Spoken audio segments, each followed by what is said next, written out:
Assalamu alaikum wa rahmatullahi wa barakatuh. Yan uwa barkanmu da sake kasancewa da ku a cikin channel ɗin Jabiri TV. Kamar yadda kuka sani channel ce ta share wajen binciko muku abin da ya shafi kimiyya da fasaha a cikin harshen Hausa. Okay, to kamar yadda kuka gani a sunan bidiyon shine sirrin fina-finan Turawa kenan, abin da ya shafi America, Indian da kuma Chinese. To kamar yadda kuka sani a kallon fina-finai da muke za ku iya gani mutum an kaɗe shi a mota misali, ko kuma ana faɗa a cikin jeji dai haka, ko kuma menene, to wani zai iya ganin da gaske ne, ko kuma dai a yanda suke nuna ma dai za ka ga babu manci, kawai dai gaske ne, kawai ba wani abu nan, kawai kai za ka dinga ganin cewa ai wannan kawai ma da gaske ne kawai. Sai saboda yanayin da suke nuna abun suna yin sa ne a aikace, ta yanda an tsaya an yi basira ne wajen tsara abubuwa, shine sa za ka dinga gani mutane suna yarda da abubuwa da suke gudanarwa a cikin fina-finan nasu.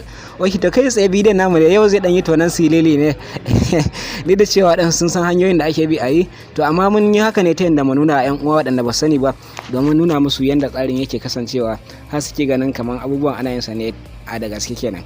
Don haka kai tsaye ta iya yiwuwa kana kallon bidiyon nawa da earpiece a kunnanka, to amma ta iya yiwuwa kuma nan gaba idan muka yi gaba za ka ji ka daina jina, dole sai ka cire wannan earpiece din, kuma za ta iya yiwuwa ka ci gaba da jina ba tare da matsala ba. Dalilin da yasa akwai hakan, akwai dalilin da yasa na faɗa ma haka, to amma ta iya yiwuwa ka kalli bidiyon normal da earpiece ba tare da ka samu wata matsala ba. To da zarar dai ka daina jin murya, to kawai ka cire earpiece ɗinka, ta haka ne za ka saurari duk abin da ake faɗa a cikin bidiyon. Don haka mu shiga zuwa gabatar da shi kansa aikin kamar haka. Ok, to kai tsaye za mu fara da kan fina-finan Indiya kenan. Kamar yadda kuka sani, mutum misali kamar kaso 99 cikin 100 a cikin mu sun kalli fim din wato wanda ake kira da Bahubali. To a ciki akwai gurin da zaka ga akwai wanda suka yi kokowa da sa, wanda zaka ga saniya ne to amma kuma mai karfi ma kuma koshashiya, to amma kuma mutum ne ya kokowa da ita har ya ka da ita. To kai tsaye zan nuna muku yadda tsarin ya kasance har aka yi hakan ta kasance kamar haka da kuke gani. Yanzu haka zan sanya muku bidiyon domin na nuna muku yadda tsarin yake, domin ku gani da idan ku tabbatar da cewa wannan ƙarya ne. Ok, idan muka duba kamar haka, kun ga gasa ne da aka yi amfani da ita, kun ga kamar yadda na faɗa muku gashi nan ya kama ta har ma ya kada ita kamar haka da kuke gani, gashi nan suna kokowa da ita. To duka wannan ba wai da gaske bane, kun ga gashi nan, to kun gani asali ba sana bane, kun gani girin su kirin ne, gashi mutum ne ma suke kokowa da shi, to amma sai aka kun gani gashi an cire, kun gani mutum ne suke kokowa da shi, to amma kuma an nuna mana cewa a matsayin ai yana kokowa ne da sa, gashi nan ma har ya kada sa din. To da haka ana amfani ne da wannan kayan master. Idan muka amfani da kayan master, dukkanin waɗannan abubuwan za mu iya amfani da su mu ba mu haɗa namu ba tare da mun sha wahala ba. Sannan sai abu na biyu shine abin da ya shafi fina-finai na America, shi ma zan sanya muku shi kamar haka domin ku gani, na tabbatar muku da cewa abubuwan da suke yi, misali kaga an faɗa ruwa, ko kuma ana tuki a jirgi, ko kuma kaga irin kifaye sun zo suna ta buge mutane misali, dukkanin su zaka tabbatar ƙarya ne. Dan haka shi ma domin ku tabbatar ku gani da idan ku, bara na nuna muku kamar haka.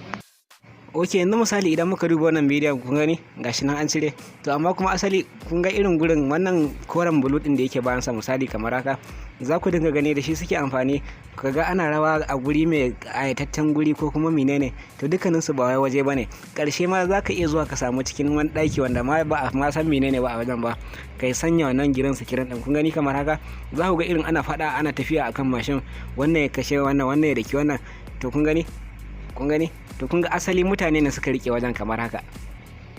To asali ma ba wai mashinan bane, kawai an kunna ba fitilan babur din ne, kun gani mutane ne suke rike abin ma, alhali ma ba ma tafiya ake a wajen ba. Sannan za ku dinga gani mutum ya faɗo a ruwa, kun gani, to nan ma ba wai ruwan bane, kun ga. To ba yanzu bara ku ga editing din wajen, kun ga gashi an mai da shi a cikin ruwa suke wani abubuwa, mutum ya yi tsalle ya faɗa ruwa kaza. To dukkanin su ana amfani ne da girin sakirin wajen cire dukkanin background din ake bukata a sa abu nan. To kun ga wasu sai ku ga mutum yana tafiya a cikin iska, shi da ba jirgi ya hau ko wani abu ba, to shi ma ga irin hanyar da ake bi a hada. Kun ga an gashi yanzu an sa irin wai ba sa taba kasa, suna tafiya a sama. To wannan ita ce hanyar da za ku bi domin ku gane abubuwan da ake yi kamar haka. Sannan kuma akwai wani fim da shi na manta sunansa, wanda za ga kifaye suna ta fitowa suna buge mutane suna menene, to shi ma hanyar da aka bi aka hada shi shine kamar haka. Asali mutum din a tsaye yake, to amma ake dan jejjefa masa abu, shine kamar haka da kuke gani, kun gani gashi wai kifaye ne suke ta buge shi, gashi nan wai suna ta zuwa, ita da musa tana kakkamawa. To kun ga bara kun gani kawai takalmi ne ko menene ma ake jejjefa masa ne, to amma kuma gashi nan kun ga wai za ku ga mutum wai a jirgin ruwa yana ta dalewa, yana ta menene, wai ga menene, duk wannan wanda kuke gani kawai editing ne ake amfani da shi a kayan master. Kayan master a babban application ne da akan iya hada abubuwa, kun gani karshe ma babu damusar, to amma kuma gashi an sa ta a matsayin wai tana nan.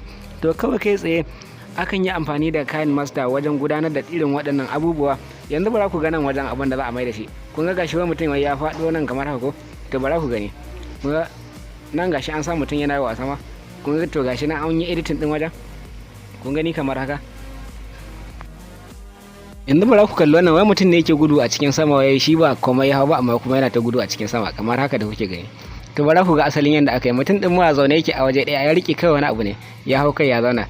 Kun ga waɗannan gashi nan wai an sa su ana haka, to ka gan shi nan wa a tsaye ma yake a waje ɗaya, to amma kuma an sa giran sikirin din, to kun ga gashi an nuna mana gudu yake a cikin sama, wani tsuntsu ya biyo shi, kun gani kamar haka. Kawai a tsaye yake a waje ɗaya, sai a kunna fanka ta dinga kaɗa masa iska, misali ka ga abubuwan jikinsa suna kaɗawa a matsayin wai iska ne take kaɗawa. To duka waɗannan hanyoyin suke bi suke tsara fina-finansu har kuke ganin abubuwan da suke tamkar da gaske ne. To kun gani nan gashi nan abubuwa dai za ka dinga gani ana yin rawa a wani guri haka, ka gani. To dukkaninsu wannan ɗan bulu ɗin da kuke gani a baya za a cire ne a mai da shi. Yanzu wannan mutumin da ya riƙe ba mutum ɗin ya riƙe ba, bara ku ga asalin yadda abun yake, ka gani. Kawai gidan sikirin ɗin ne, to amma kuma sai aka yi shi da tsarin hannun mutum, to ka gani wai sai aka sa a matsayin ya riƙe wani abu ne wanda ya fi ƙarfinsa. To wannan ita ce hanyar da za ku bi domin ganewa, domin kuma sanin abubuwan da suke yi. Yanzu wannan fim ɗin ma na san kun kalle shi, bara ku ga editing ɗinsa, kun gani. To duk irin waɗannan shine dai abubuwan da suke wajen gudanar da waɗannan fina-finai kamar haka. Haka wannan hanya suke bi suke tsara fina-finan su har suke gani abubuwan da ake yi kamar wai ana yi ne da gaske. To kawai kai tsaye idan kana da kayan aiki, kana da kyamara, kai ma za ka iya haɗa naka domin ka fito duniya ta san ka. Da haka a ran kai tsaye muka kawo ƙarshen bidiyon namu, da fatan ya burge ku. Idan ya burge ku danna masa like, sannan ku share ɗin bidiyon zuwa ga sauran yan uwa. Wace to ku ci gaba da kasancewa da channel ɗin Jabiri TV domin kwamhe sunkin abubuwa da suka shafi kimiyya da fasaha. Wace to muna godiya da kasancewa da ku a cikin channel ɗin. Mu kasance da ku a bidiyo na gaba.